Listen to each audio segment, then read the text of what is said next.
Before we get into today's show, I want to invite you into a brand new free community that I've created called, the Think Unbroken community.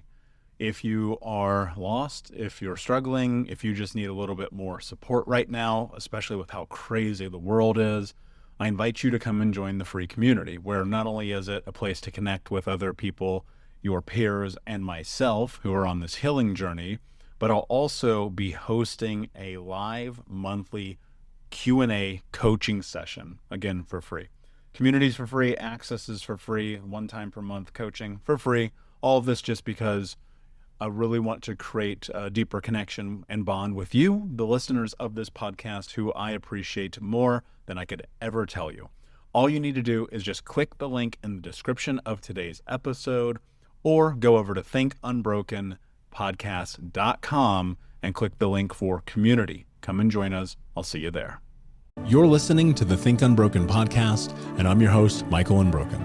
I'm an author, speaker, coach, and advocate for adult survivors of childhood trauma and abuse. In this podcast, you will learn how to transform your trauma into triumph, turn breakdowns into breakthroughs, and go from victim to being the hero of your own story. You can learn more at thinkunbrokenpodcast.com, and of course, check us out on Apple Podcasts and Spotify at Think Unbroken Podcast.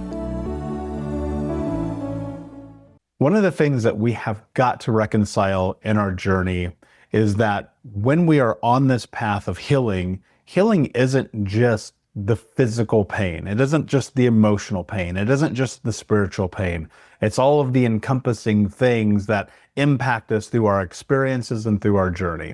And today I'm super excited to have Inna Segal on the show, because we're going to talk about that path, that journey, and ultimately how you step into a deeper healing, not only now consciously and subconsciously, but how you make sure that you do things that stay intact and in congruency with who you are for the remainder of your life. One of the things that I know personally over the years I have struggled with, and so I'm very excited to get deeper into this. Inna, my friend, welcome to the show. How are you today?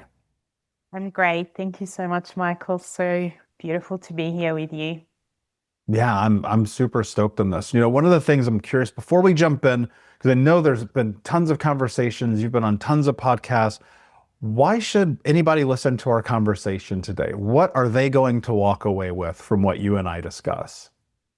I think one of the things you already touched on is creating a foundation. What does it actually mean? What does it look like to do things step by step without rushing, without running, without skipping steps? And the fact is that most people do skip steps and then they crash and they don't know what to do. And so I'd love to have a conversation around this, and where can we go? What does it mean to heal for real? To heal in a way that is, that allows you to keep moving forward and growing and expanding in a way that is exciting for you, but also foundationally sound, so that you're not just going, I'm stuck and I don't know where to go, but you actually understand that healing goes through many stages, and each stage has an opportunity for lessons, for growth, for a deeper dive into who you are. And I feel like when you decide that this is interesting to you, then you can never really kind of be depressed, even because if you are, that is interesting to you, right? Your life becomes fascinating. Define stuck. I'd like to start this very simply by creating context around the depths of where we're going to go today. And I think that one of the big things most people, so I'll say most people, but I'll definitely include myself in that, without having a definitive understanding of what it is that we're trying to navigate, there's no way to actually navigate it. And I think that we live in a space, unfortunately, where people are so quick to apply label, but really don't understand definition. So let's start here, because I want to define a few things as we go, because I think it's going to ultimately be beneficial. What does stuck mean? Let's define that. Let's start there. Well, I really believe that stuck can mean lots of things, but essentially we're often stuck in that freeze response where we maybe are blaming other people or circumstances in our life, or maybe we just feel like I have no idea what step to take next and I'm in suffering, I'm struggling, and I have no idea where to go. And I keep repeating this same thing over and over and over again. And every day feels like we're in that repeat cycle because I'm just not moving forward anywhere. And I cannot see, like you said, where is my path? Where do I go? Why am I here? I guess is the question that shows up. Am I here for something, or is my life useless? And I think that when people focus on maybe I'm useless, maybe there's nothing I have to contribute because I don't know anything, I don't know where to go, I don't know what to do. This is the definition of stuckness for me, which is also great suffering, I'm going to say. Mm.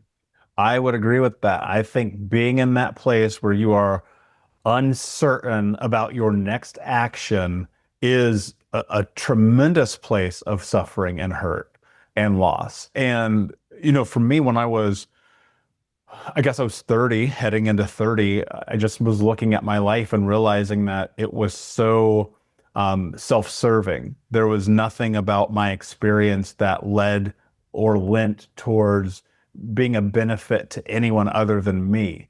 And I also think that stuckness in a lot of ways can be a really, really selfish moment of time because we forget that we're communal and we're here to be a part of not only making our lives better, but the lives of those around us as well.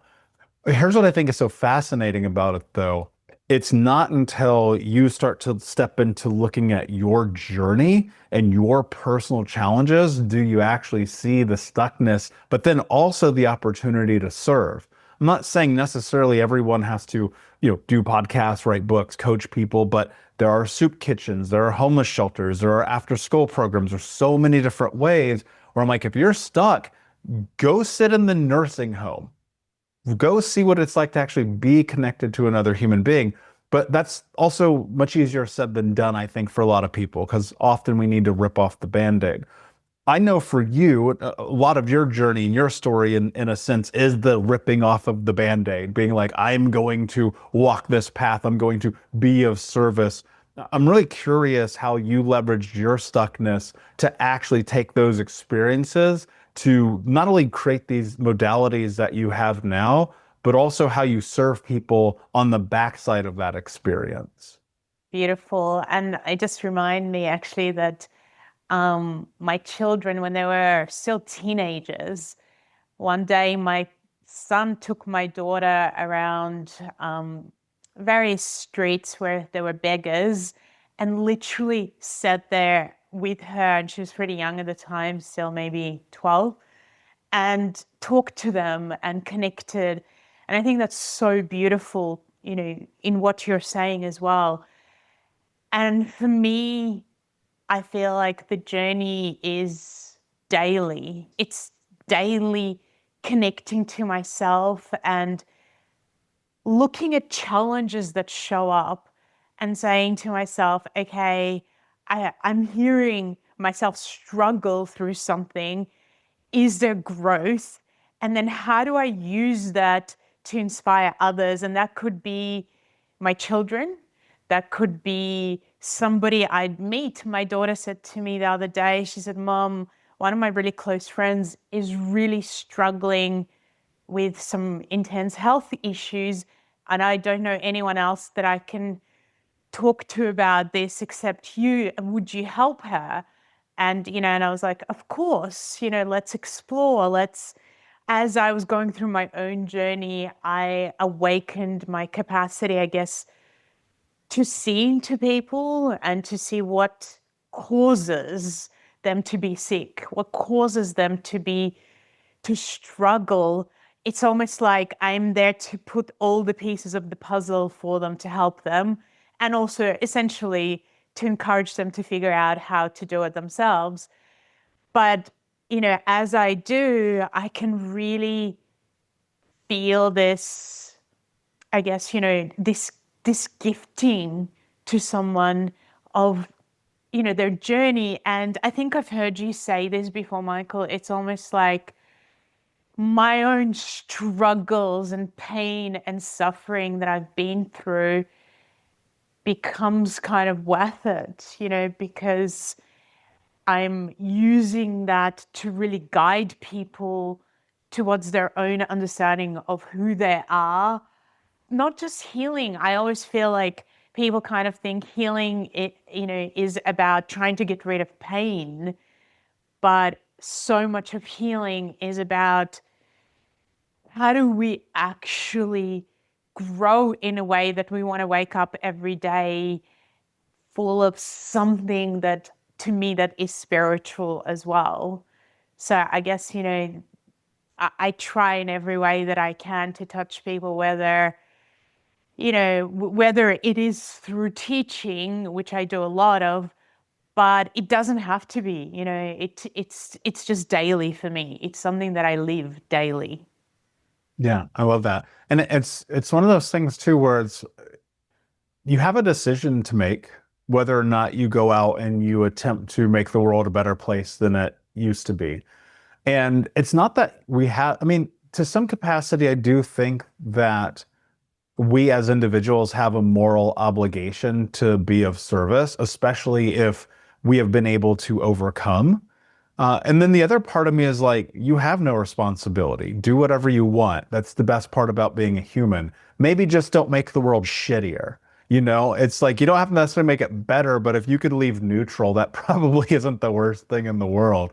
I want to know more about your story and your journey because, I think that a big part of what you've been able to overcome in your mental, physical, emotional, and spiritual healing is really powerful. So I'd like you to take us back a little bit so we can explore kind of the challenges that you faced. And the reason I ask this question is because I think that a lot of time people can feel beyond human in a lot of ways because they're on the other side of the journey and they're, instead of being in the moment, they're now past it and they are now being of service. And so we forget like, hey, that was really, really difficult.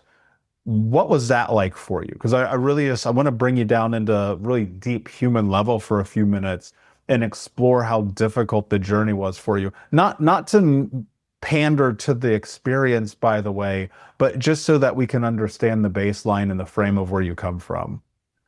Well, for me, I come from a family that has come through a massive amount of trauma. So my grandmother was born as part of a family of 8 children, and her mother actually had this incredible clairvoyant capacity to where the whole village would come and, bring food to their house just to kind of get this reading from her.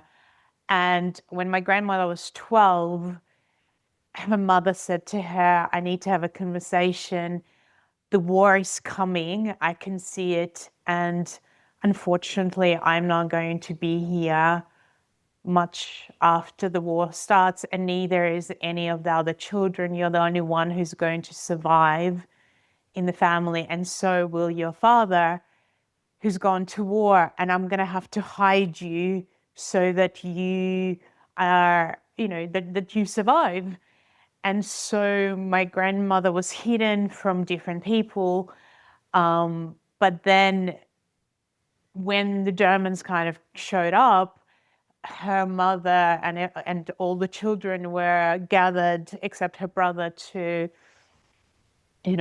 be taken away. And my grandmother somehow, she was 13 at that time, ran out, and essentially her mother took her, gave her own life and was shot several times to give my grandmother a chance to live. And my grandmother survived 4 years on her own in East Europe in just minus 40 degrees in the forest. And then she didn't really talk about it. She just suppressed it all. And my grandfather ended up in Siberia in a work camp for something he didn't do. again, for 10 years of his life, from 14 to 24, with a gun at his head and so many times, and absolutely starving.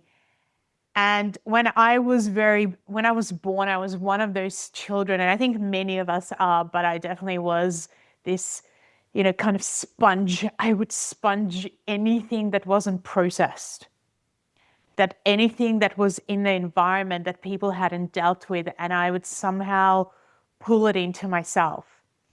And so I started with pretty intense digestive issues where I'd end up in the hospital, and the doctors just did not know how to deal with the fact that I was in this agony and, and just wasn't digesting food. And this kind of followed me for many years in my life. But then my parents decided to leave Eastern Europe and come to Australia, where I live. And the reason they did was because my brother was dying. He was 3 at the time. So again, there was this trauma, and I was absorbing a lot of this into myself. And when we came to Australia, I didn't know one word of English. And I didn't know that if you were from Eastern Europe, you were seen as kind of almost the enemy, even by the children. And you were attacked for it constantly and put down and abused. And as I was going through this at school, I started getting psoriasis all over my skin. I was just really, struggling with this. And then when I went to high school, my parents really wanted me to succeed because they were like, we've gone through all of this to move you here. We need you to show us that you're going to use every opportunity. We'll pay for your school. We'll take you to this school. And unfortunately, what they didn't understand was that particular school, again, I wasn't just kind of, let's call it abuse, because that's what it was, abused for being from Eastern Europe. I was also put down for the fact that I didn't come from a very wealthy family. And in fact, I came from a very poor family. And most of the people in that school were very wealthy. And the only reason I could even be there was because the school had to kind of say, well, we'll take a few people who can pay a lot less, but, we're going to look good. And it was a real struggle to be treated like you were nothing, and to be constantly looked down on. And that is when I really feel like my back pain started, and so my parents, again, were just, my mom took me to doctors, she took me to physiotherapists, chiropractors, but she didn't really understand anything to do with the alternative healing. And then we'll fast forward, and I got to a place where I met my first husband, and he was very open to alternative healing. And so he started taking me to all these different places, but I was showing up with this sense of, almost entitlement that because I'm paying and I know nothing and I'm stuck, that somebody else is going to do it for me. And this changed. I had another trauma that occurred where I got pregnant when I was 20 and I did not know what to do. And after a lot of emotions and thinking and feeling into it, I decided to keep the child. And then at 8.5 months when I was pregnant, I had this really strange feeling that not everything wasn't okay. And I went to see the nurses and they said, no, you're wrong. Everything's fine. You're just being anxious, because I had a lot of anxiety. And a few days later, I went into labor and the child died, which was, on top of everything, kind of came back all around into this ancestral trauma of just deep loss. I couldn't eat, I couldn't sleep, I didn't want to be alive. And my back just seized up to a point where I could not walk. And so this is how I showed up at this chiropractor's office.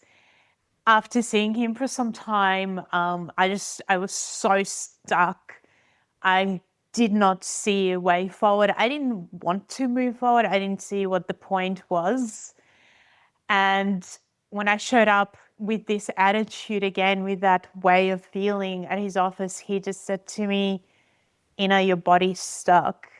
And I said to him, yeah, I know that, but what can you do to help me? And I feel like there was a moment where he kind of had to think about it, and, he was silent, and he just said to me, I personally, actually, there's nothing I can do for you because your body wants to be stuck.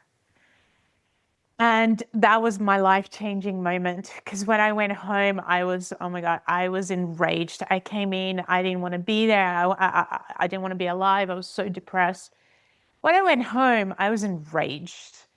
And it occurred to me at that moment that I'd been holding on. I'd been holding on for my family. I'd been holding on for me. Nobody in the family wanted to talk about anything real or honest. They just pushed everything away. And I needed to make a decision. It was like do or die moment for me, to be honest. And so I was in agony. I decided, I knew that I wasn't even breathing. I was holding my breath the whole time. And so I thought, this first step I'm going to do is I'm just going to start breathing a little deeper with the pain. And I've heard you say, Michael, it's like sometimes it's brushing your teeth or just taking that one step forward, because there's nothing, you just don't know what to do. And then from that step, you go to another step, and it's almost like something opens up for you.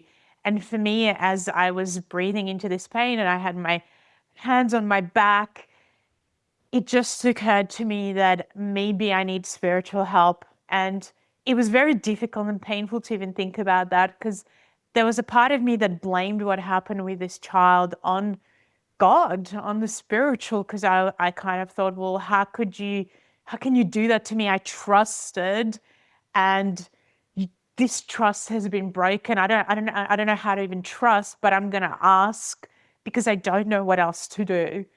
And when I did ask from the depth of my heart and soul, with that skepticism and fear, I felt this warmth move through my body, and I felt like there was this, I had my eyes closed, but it was like this golden light was there.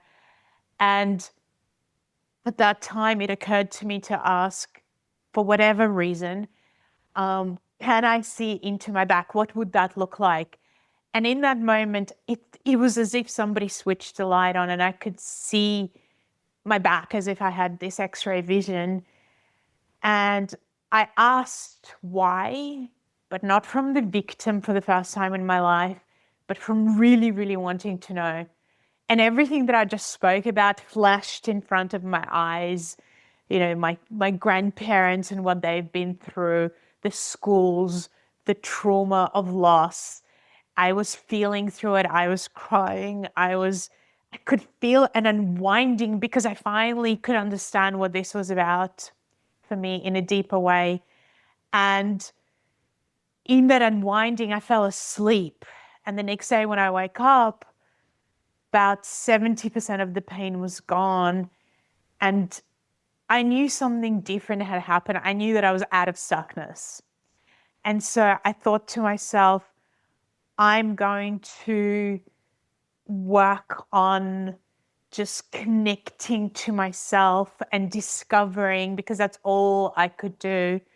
And as I was doing that over the next several weeks, my psoriasis completely disappeared. My back pain disappeared and never came back.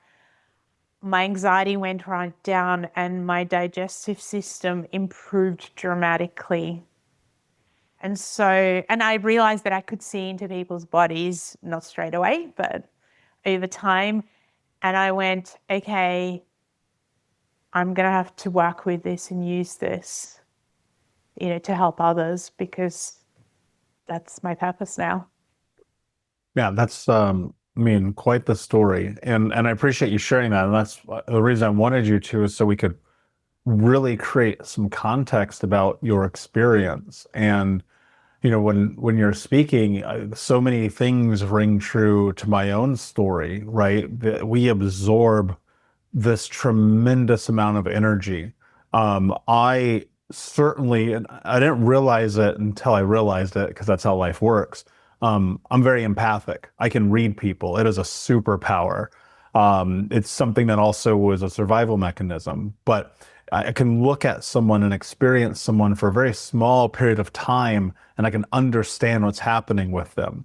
And so I relate again a lot to what you say. I think that's one of the reasons that I've seen so many amazing transformations with people in my coaching practice because, well, one, I don't pull any punches, so there's no bullshit happening. But two, because I can see the unsaid, I can hear the unsaid, I can see the unmoved, right? Um, and that used to be something that freaked me out because I'd be like, what is this shit? What is happening right now? And I realized, like, actually, what it is, it's like my superpower. Some people can dunk basketballs, some people can read people, and that's how I think. It's funny though, because the thing that I wrote was very much my experience that kind of shifted everything for me. Cairo said, your body wants to be stuck. There is something so foundationally true about the idea that we continually choose, consciously or subconsciously, to exist in the space of pain, to exist in the space of illness, to let our dis-ease become disease.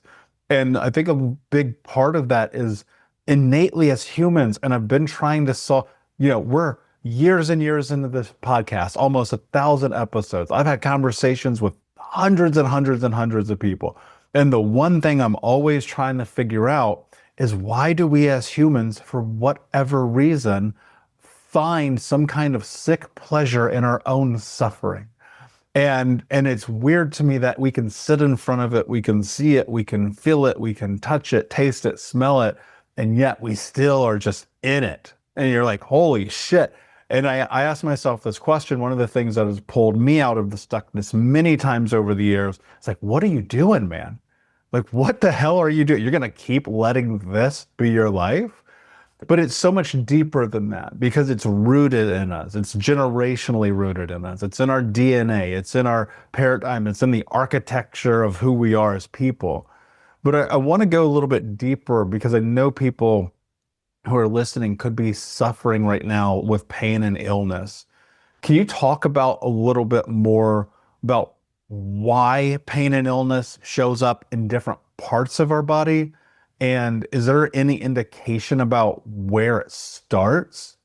I want to go a little bit deeper into understanding like why this pain exists. Why are some people sick and some people aren't? Some people's backs hurt and some people's don't. And then where it comes from and what we do about it.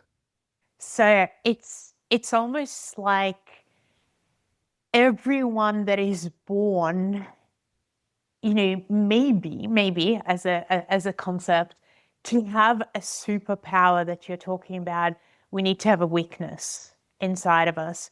If we were completely strong, would we really grow? Would we stretch ourselves? Would we have new discoveries, or would we stay comfortable? Because I haven't seen many people grow in comfort. I mean, I'd love to, but I just haven't. And so it's almost like we need suffering in order to deepen, in order to have compassion, in order to discover, in order to go somewhere that we would never usually go. And one of the, I guess, things that I have discovered that you've just mentioned in this architecture of who we are, and it is an architecture, is that in that particular weakness, let's just talk about that for a moment. That to me meets my soul meets my ancestry. So it's almost like, what is it that I bring as a soul into this existence that also meets what my family have gone through and their own weaknesses? So in my family, everybody has digestive issues, everybody. And so I've kind of gone, well, what's that about? What is that area really about? What's the wisdom there? And it's like, well, it's about taking life experience and then somehow being able to assimilate it and gain this wisdom from it. And if you don't, then you start having these digestive issues. And when I've looked at my grandparents, and which is why I started sharing with that, they didn't really do that. And I remember having this moment. It was a life-changing moment for me, where when I was 22 and they had their 50th wedding anniversary, and I was walking up to this restaurant where they were, and all of a sudden I could only see souls. I could not see people as human physical bodies, and I'd never had that experience before. And as I walked in and I looked at my grandparents, I had realized that my whole life I saw them as victims of what happened to them and just like pointless suffering. That was my perspective. And at that moment, I changed my perspective to, oh my God, these people were so courageous. I don't know if I would be. They survived something that, is almost unsurvivable. And they became good people. They became loving people, very giving people, very kind of pure of heart people from that suffering. And from that moment, I started admiring them. And what I found was also that my digestion started to improve even more as I changed that perspective, because I started being able to digest my ancestry, that it wasn't just all trauma and pain and horrible experiences. There was growth from courage. They were courageous. They were so courageous that I started thinking to myself, oh my God, what can I do in my life that is courageous? Because I have an example of not just victimhood, which is what I thought before that, but of courage. And that changes everything, I feel, when we discover, this connection. And so it's almost like I can work it even, back further, where I can go, well, what causes you to digest? It's actually communication. So when my family didn't communicate about what happened because there was fear. When I moved countries, I didn't have the language to communicate. My body was trying to communicate and get messages to me. I didn't want to hear it. I didn't know how to hear it until the chiropractor mentioned it. So where it actually all started was communication. It came out as back pain. It came out as psoriasis. It came out as digestive issues, as anxiety. But all of it was undigested communication, understanding. And so when we start to trace things back to what's it really, really about, this issue that I'm having, then we can use that, and we can I turned it into courage, courage to speak, courage to share my story, courage to help other people, courage to show up, go to different countries when I didn't know the language as well, and still show up. And so when we start connecting the pieces together, we transform this weakness and victimhood, which is stored in every part of the body, essentially in some different way, into something that allows us to become these amazing people, and to offer something to humanity. I really believe that the soul comes in with a purpose. There is a destiny for us. And like you said, it is to make this world better in some way, before we pass. And so the question is, we have freedom and we can choose not to do that. But if we can turn this pain into something else, then essentially we'll want to do it. We will want to. Yeah, that's powerful. And it's very true. I wrote this down. I said to have, you said this, to have a superpower, we have to have a weakness. I've never thought about that before. And it's so true. It's like right there in front of your face. Yeah, you have to have that. And that weakness, not necessarily is something about you, but it's an experience. It's a way that you see the world. It's something that has informed the way that you move. And It's one of those things that when you decide to overcome it, like communication. I mean, I'll give you a perfect example of this in my own life. When I was 26, 27, I kind of started the healing journey. I'm doing therapy and coaching and reading the books and all these things, but I was still having 5 panic attacks a day. Like it was brutal. I was physically incapable of doing almost anything. I was holding on for dear life. Like my body was effectively shutting down. And it wasn't until I started talking, like literally, like physically using my words and sharing the experiences that I had, did my life start to change. And I realized one day I was on this road trip. I decided to move across the country to go work with this trauma therapist who refused to see people online. And we had Skype back then, we didn't have Zoom. He's like, I don't do Skype, you have to go in person.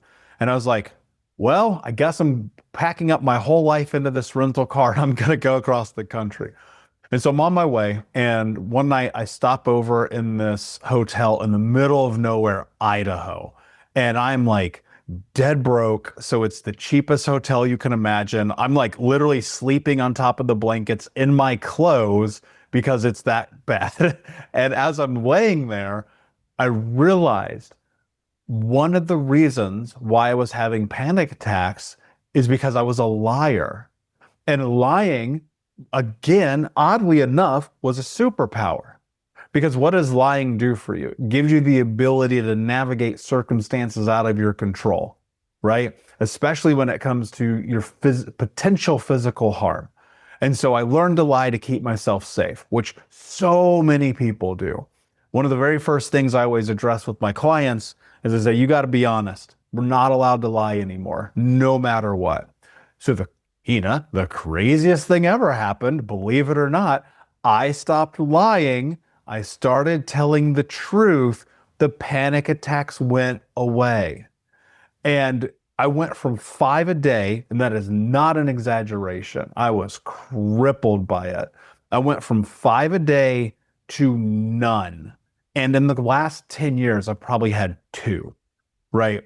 And so I look at that and I think about what you say, and I'm like, yes, absolutely. It's like we are conditioned to walk down this path to not communicate effectively, and our lack of communication brings suffering.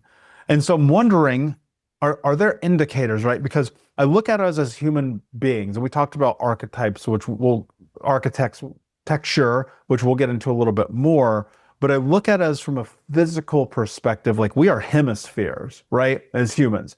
You look at any diagram from old Eastern medicine to modern Western medicine and everything in between, everything is built into these hemispheres, right? Is there anything, like let's say for instance, if your stomach hurts on the right side versus your left shoulder hurts versus your right big toe versus your left cheek, what does that mean anything? Are there indicators to the experiences that you're having? I don't really know where I'm going with that question, but it's something that came to mind because I'm thinking about, with us being humans and the way that we are built, if there are indicators, i.e., if you lie, you have panic attacks, are there other indicators where it's like, if X equals Y, how does that exist in your physical body? Does that make sense? Absolutely makes huge amount of sense. That's what I Okay, awesome. teach about and write about. So if we're looking at the body, it's a map. That's why I keep saying to people, it is a map. So if we're looking at the left side of the body, for instance, so the left side of the body is the feminine, whether you write with your left hand, right hand, it is nothing to do with that.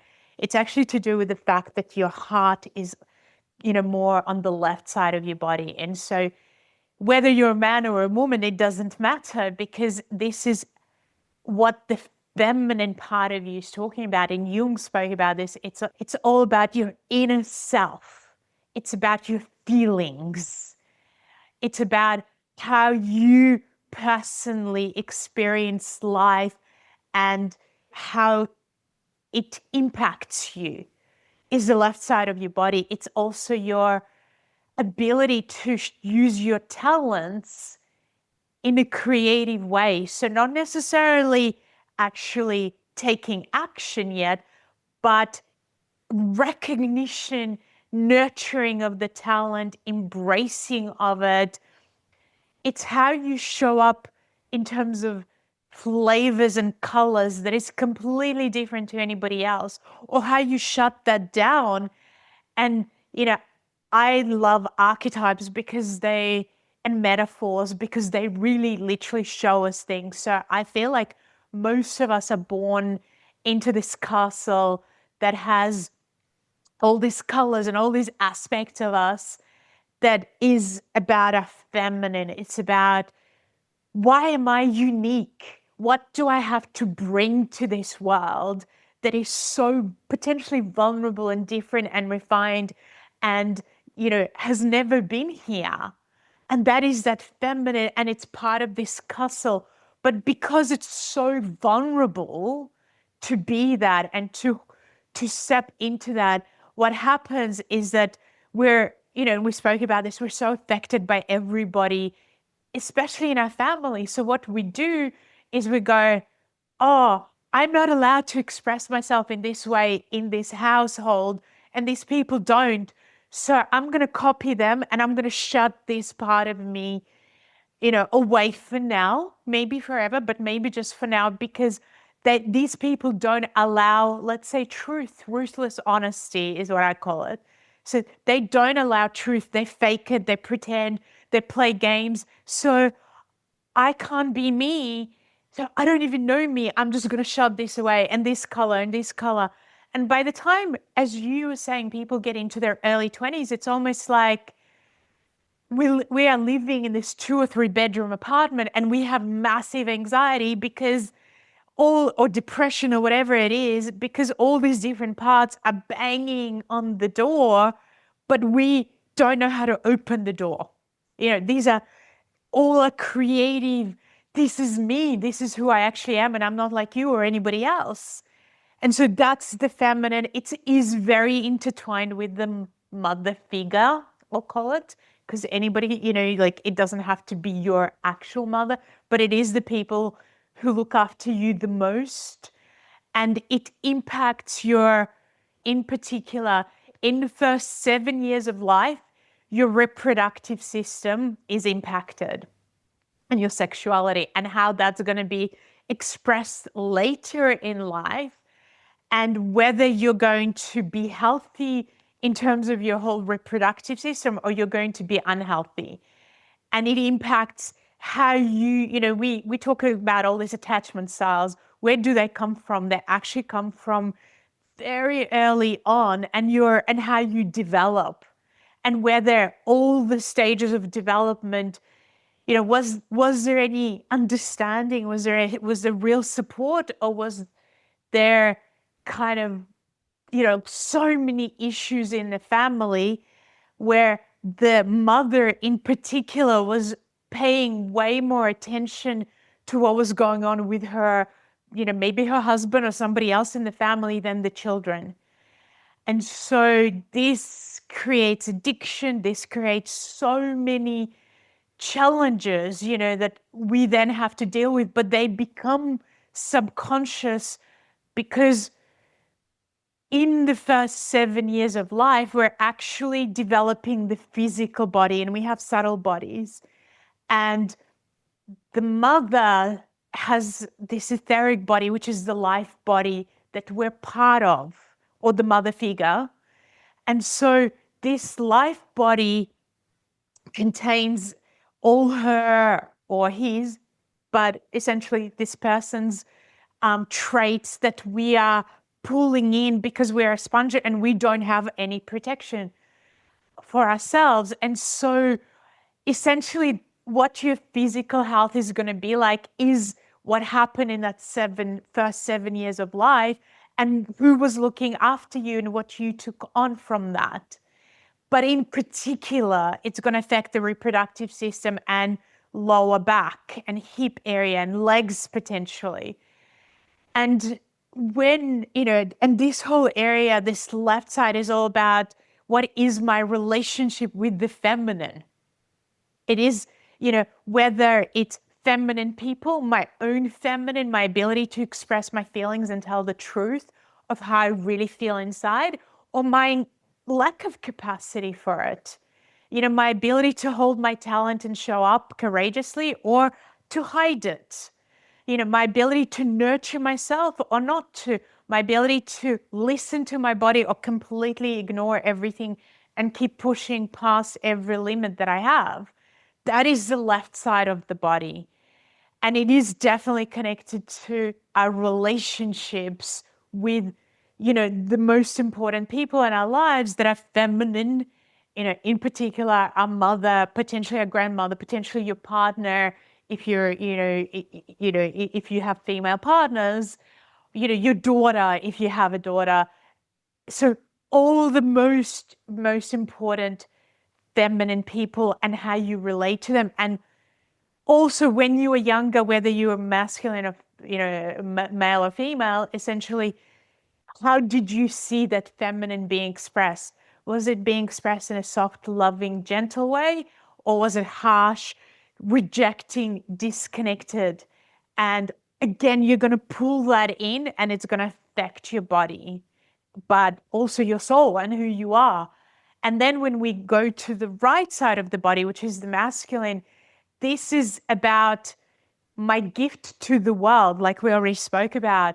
So this is about, can I have a vision and then take action on it?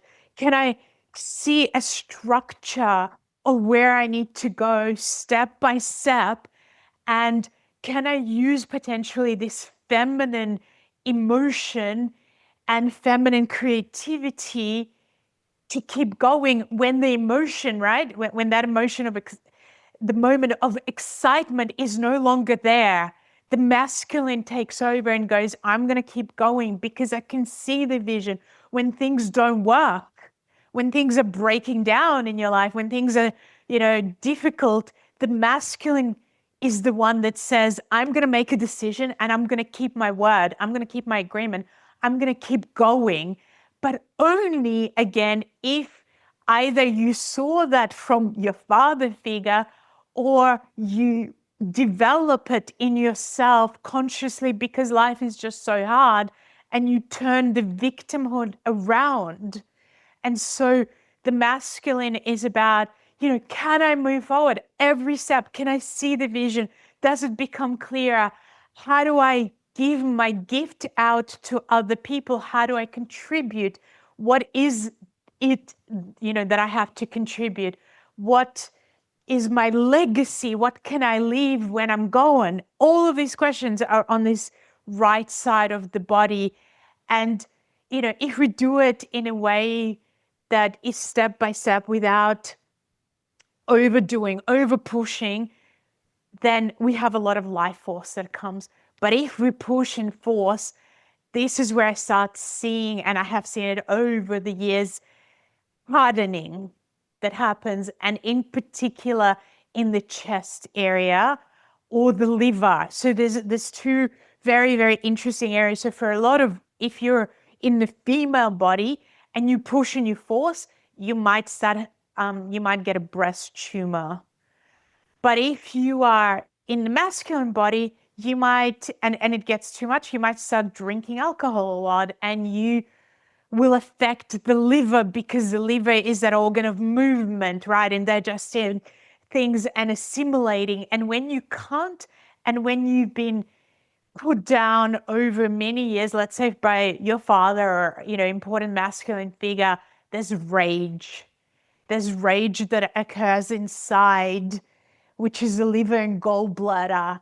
And it's like, in one way, you can use that rage to move forward and to actually change things, or it turns in on itself, and then you start to essentially destroy yourself and, others around you. But it's like, when we start to look at this from timeline periods as well, and you start to look at the development of your developmental stages, you start seeing that kind of like that area, the reproductive area, if we call it chakra, is developed 0 to 7 years and actually contains everything that you've experienced in life from 0 to 7, but not just 0 to 7, how that then impacts you every year of your life. Because that's what an archetype is. It is like, what you've experienced meets life, meets what you still feel. So let's say I was rejected when I was 7 by my mother, and now I'm 40. And and maybe I wasn't rejected for many years, and now something happens and I can connect to the deep rejection of me as, I don't know, a 5-year-old.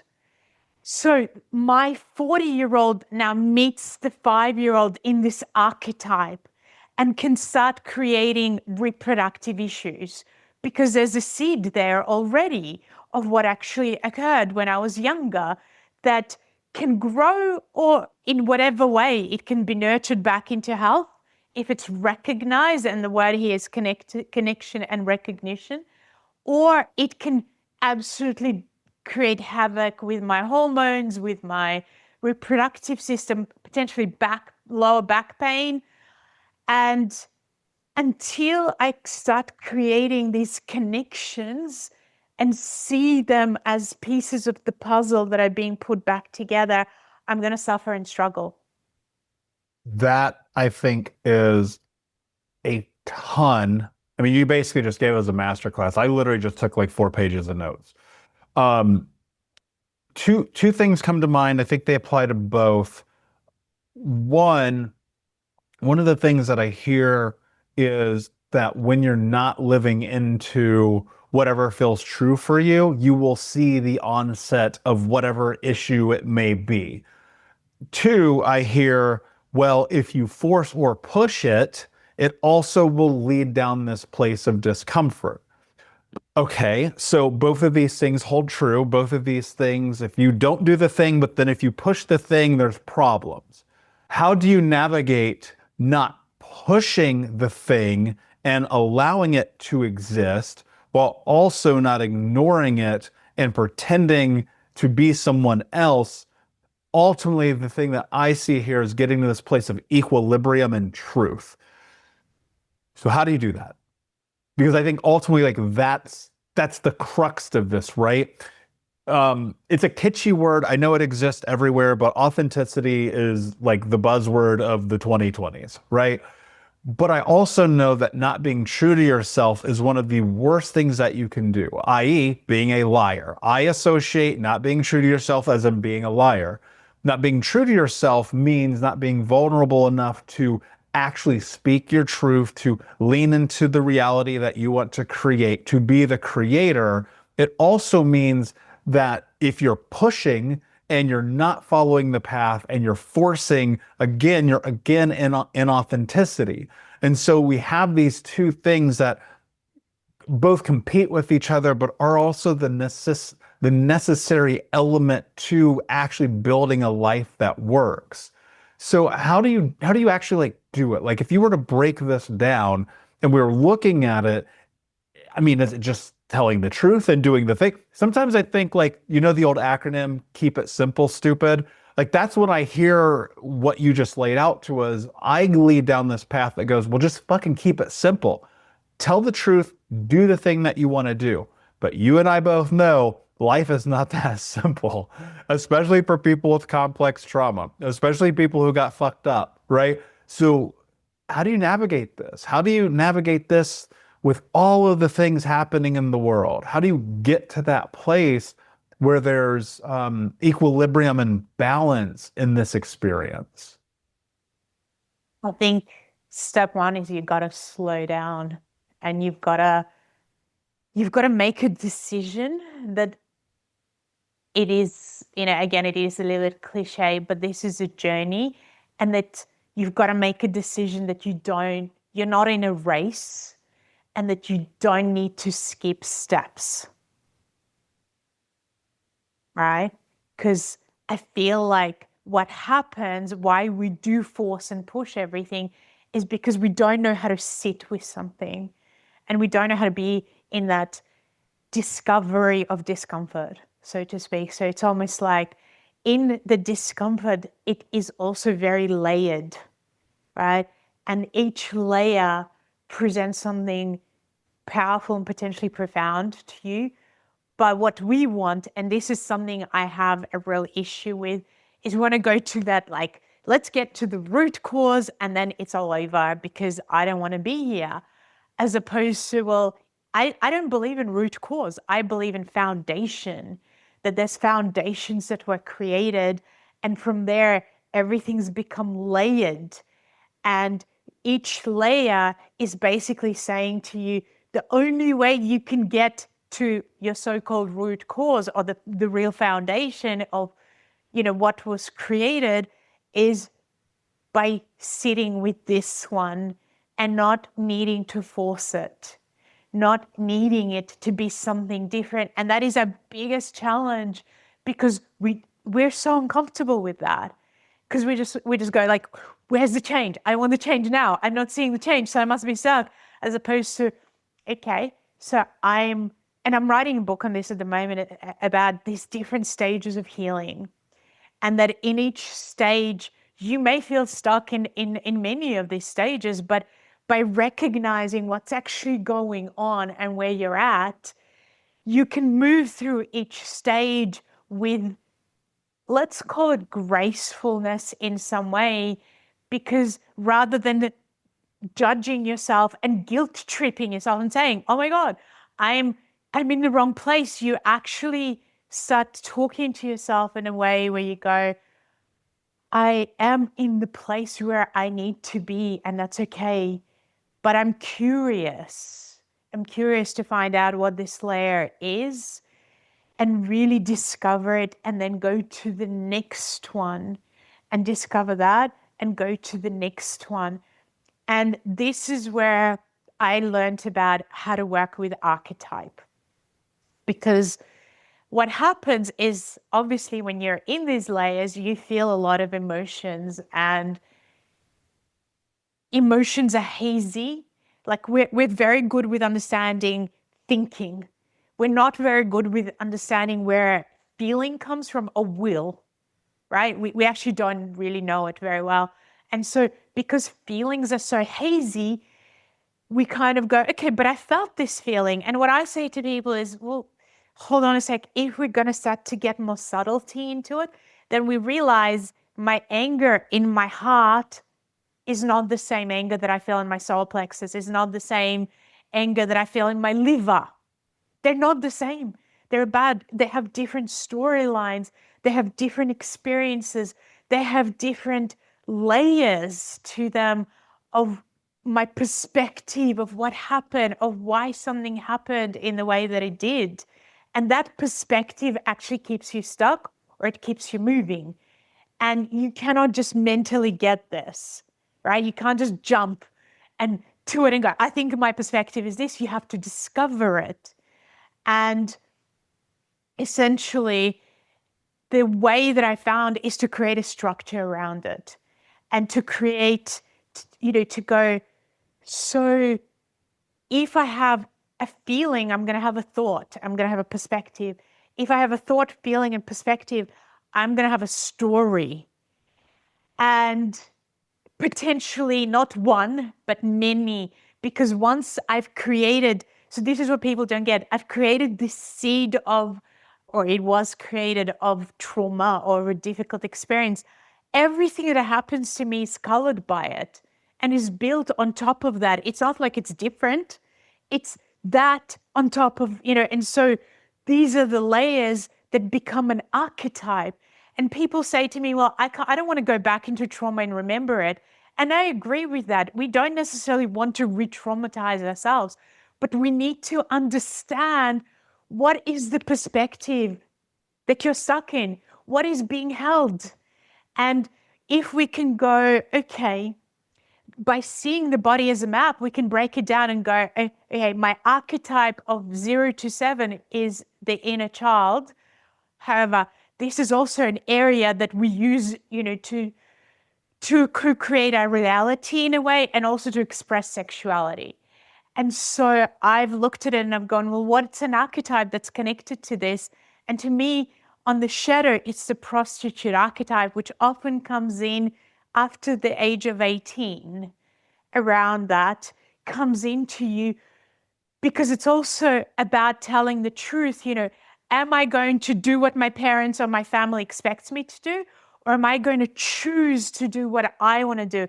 And that archetype holds it. And then as we go through, we start to see that here in the sacral, kind of your, where your digestive system is the archetype of the 7 to 14-year-old self, which is again the teenage, moving into the teenage state. So it's not the completely young archetype, but it is that part of you that begins the development of how am I different to my family? And how does the family affect me? So this whole area, the intestines, is literally your impact, your family impact. And then we start to go into the solar plexus.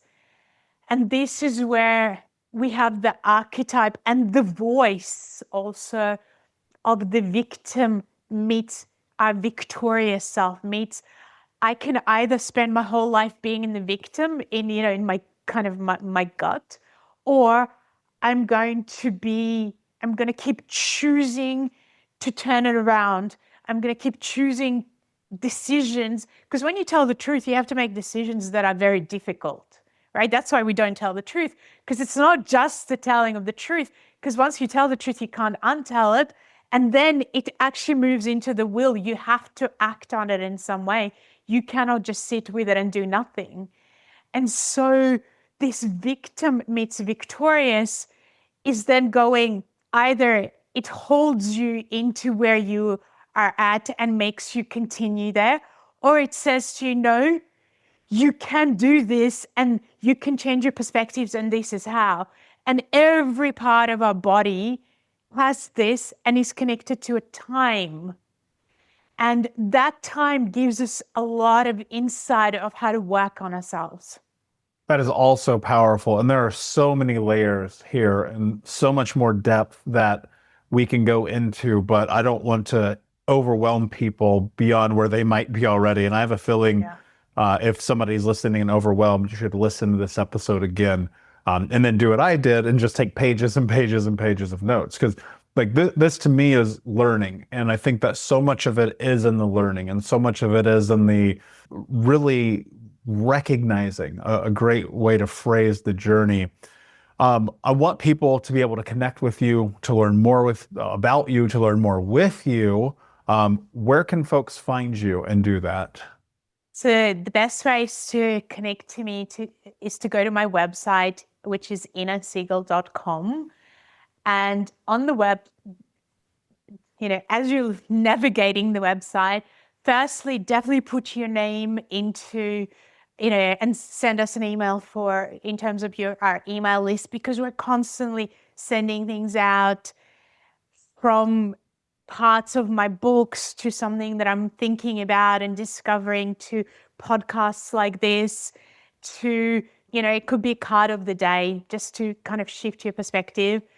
And also I do a lot of free masterclasses where I give you processes and connect, a theme that you can look at, where, it might be just on the inner child archetype, or it might be, how do we work with different health conditions, or how do we, navigate this healing journey in different stages of healing or archetypes.